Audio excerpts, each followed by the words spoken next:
केंद्रीय मंत्री पियुष गोयल यांना राष्ट्रवादी काँग्रेसच्या राष्ट्रीय अध्यक्षपदासंदर्भातलं केलेलं वक्तव्य भोवल्याचं आता समोर येत आहे। कारण पियुष गोयल यांना केंद्रीय गृहमंत्री अमित शहा यांनी या मुद्द्यावर भाष्य केल्यासंदर्भात फटकारल्याची माहिती मिळतेय। दुसऱ्या पक्षाच्या अंतर्गत निर्णयासंदर्भात भाष्य टाळण्याच्या सूचना यावेळेला करण्यात आलेल्या आहेत। प्रफुल्ल पटेल राष्ट्रवादी काँग्रेसचे राष्ट्रीय अध्यक्ष आहेत असं वक्तव्य पियुष गोयल यांनी एका वृत्तसंस्थेला दिलेल्या मुलाखतीमध्ये केलेलं होतं। या वक्तव्यानंतर ज्यावेळेला खरी परिस्थिती समोर आली त्यावेळेला पियुष गोयल यांनी दिलगिरी देखील व्यक्त केलेली होती, माफी देखील मागितलेली होती। मात्र हे अशा प्रकारचं वक्तव्य यापुढे होऊ नये यासाठी केंद्रीय गृहमंत्री अमित शहा यांनी पियुष गोयल यांना फटकारल्याची माहिती मिळते।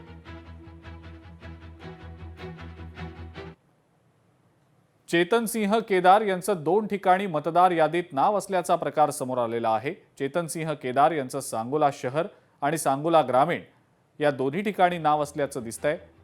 केदार हे चोपडी जिल्हा परिषदेचे भाजपचे उमेदवार आहेत। ठाकरे सेनेकडनं चेतन सिंह केदारांच्या उमेदवारीवर त्यामुळे आता आक्षेप घेण्यात आलेला आहे। एकाच उमेदवाराचे 2-2 मतदान कार्ड आहे। माझं निवडणूक आयोगाला एवढीच विनंती आहे की त्यांची उमेदवारी त्वरित रद्द व्हावी, नसेल तर जनतेच्या आक्रोशाला सामोरे जावे लागेल। हा अकोला वासूद मध्ये त्यांचा आहे, ग्रामीण मध्ये आहे, जिल्हा परिषद गणामध्ये आहे। आणि पहिलं जे मतदान कार्ड आहे ते तुम्हाला सांगतोय की UFM सांगोला शहरामध्ये 65 97 926 2 मतदान कार्ड आहेत। निवडणूक आयोगानं तात्काळ यांची उमेदवारी रद्द करावी अशी ग्रामस्थांची मागणी आहे। चंद्रपूर महानगरपालिकेतला काँग्रेसचा गट स्थापनेचा वाद थेट आता दिल्लीपर्यंत पोहोचलाय। चंद्रपूरमध्ये धानोरकर गट आणि वडेट्टीवार गट असे काँग्रेसचे 2 गट आहेत आणि काँग्रेसचे हे दोन्ही नगरसेवकांचे गट आपापसातला वाद सोडवण्यासाठी दिल्लीमध्ये गेल्याचं समजतंय।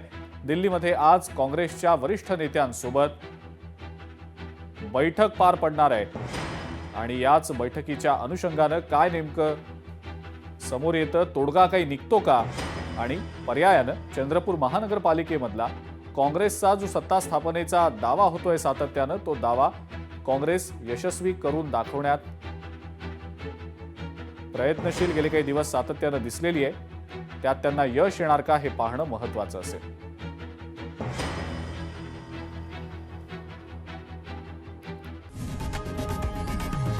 लोकशाही मराठी ऐका, पहा, जागरूक रहा।